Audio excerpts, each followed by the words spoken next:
But there's something so interesting to point out, because our entire economy functions on usury. It's literally reliant on usury. There's a lot of money in gambling, in drinking, in nightlife.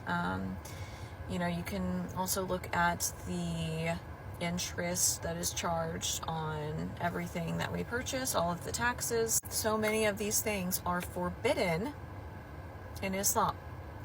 And so that is a direct threat to the entire operation that we are under and oppressed by. And so many people don't even realize how oppressed they are actually by all of these things. So they have sold us this image that Islam in its entirety looks like ISIS, Al-Qaeda, the Taliban. And the most interesting part about that is most of these extreme terrorist groups had US funding. So it's almost like Islamophobes and extremists both distort Islam, and they also kind of scratch each other's backs. Also, this is highly controversial, and I'm not making any claims, this is just an observation, but I find it weird that the people that run the banks, that run the media, the people that are like the top elite are part of the tiny hat club. I can't say the J word on here because TikTok's crazy about that. And this same religion discourages people from joining it. It's really difficult to try to convert. So it's just weird. I don't know, man. There's something really off about that. I have been seeing so many Islam videos on my For You page, and with that I have seen so many non-Muslims talk about their experiences with Muslims, both in the United States and in predominantly Muslim countries. Now, this has been very interesting because, as most Americans know, our Western media has made us quite fearful of Muslims. And you can kind of watch that barrier dissolve when these people are talking about their experiences, because they are actually meeting and interacting with everyday Muslims, and they're not just hearing about like the Taliban or Al-Qaeda, the only people that Western media tells us about. So anyway, all of their stories pretty much always sound the same, and that is that Muslim people were like by far the most hospitable, least judgmental, the least stingy, literally wanting to help in every single way that they can to people that need help.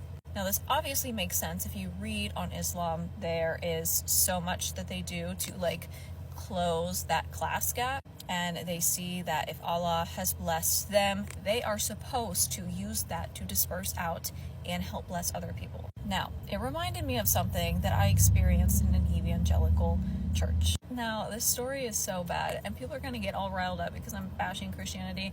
I am critical of Christianity because I was born and raised in Christianity. And again, to clarify, because I have to do this every time, I am talking about Western American evangelical Christianity. I am not talking about Eastern Orthodox or Catholicism. The reason why I make that distinction is because our culture here, just as a country in general, even outside of Christianity, is rooted in consumerism and materialism. It bleeds into Christianity. So I was at this church, and the pastor was telling this story about how he was at the park with his kids, and he saw these other kids there, and he wanted to tell them about the gospel. I'm going to pause because I found that to be a little strange. You do not need to verbally tell someone the good news. You can literally let them feel it and experience it through you if you are radiating God's love.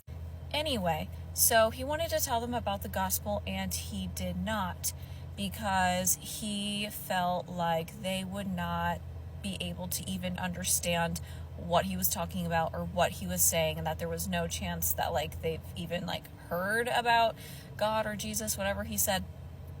And he goes on to explain how these kids looked really rough. They were covered in dirt.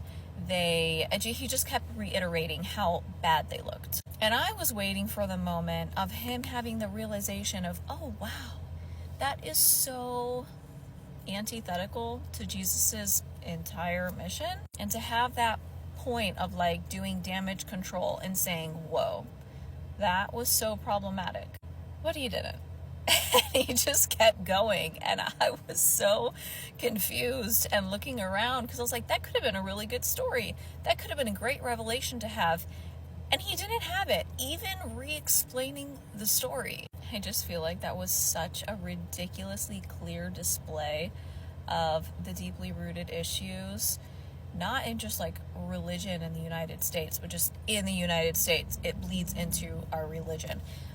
Versus countries that actually have cultures and traditions that are not rooted in materialism and consumerism. Okay, so I started this book called Scientific Truths in the Quran, and I was reading it last night, and my eyes, I was just like, so I want to read to you something that I read in here that's blowing my mind. So, for 1400 years, since the revelation of the Quran, skeptics had trouble understanding the verse, the heavens and the earth were a joint entity, and we, capital W, separated them. However, with the assistance of scientific advancements, we can now understand these verses in a new light, which help us piece together the cosmological puzzle. The miraculous nature of the Quran lies in the knowledge it contains. Its verification of scientific facts shows that its message is applicable to the scientist in his laboratory today as it was to the Bedouin in the desert. And then it quotes Quran 21:30, have those who disbelieved not considered that the heavens and the earth were a joint entity and we separated them? Then will they not believe? In the original language in the Quran, the word rat, which I don't think I'm pronouncing that right. It's RATQ.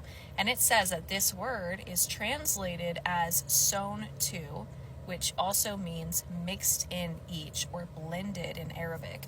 It is used to refer to two different substances that make up a whole. And then after we, capital W, is the word fataka. The phrase fataka is unstitched and implies that something comes into being by tearing apart or destroying the structure of the things that are sewn to one another. In this verse, heaven and earth are at first subject to the status of rakt. They are separated, fataka, with one coming out of the other. Intriguingly, when we think about the first moments of the Big Bang, we see that the entire matter of the universe collected at one single point.